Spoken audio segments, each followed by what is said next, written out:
Hello everyone, in this video we're going to talk about dressdeer.in review, and make sure you watch this video because I will prove some of the scams, some of the bad reviews here, a lot of stuff, right?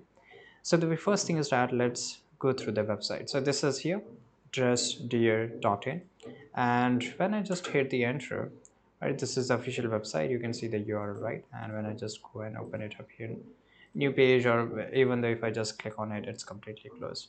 Unfortunately, the store is closed, and the reason I'm going to show you.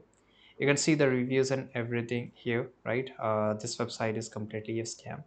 You can see the address here is a risky website. Even though if you don't believe that whether it's a scam or not, you can just read this up, right? This is a quick review. You can just read it here. Domain less than a year, no SSL security, sector not known, even though it's a clothes, right? Site active, but it's not accessible right now, not popular, never blacklisted. Okay, so these are the cons and these are the pros. There's a good thing, this is a bad thing.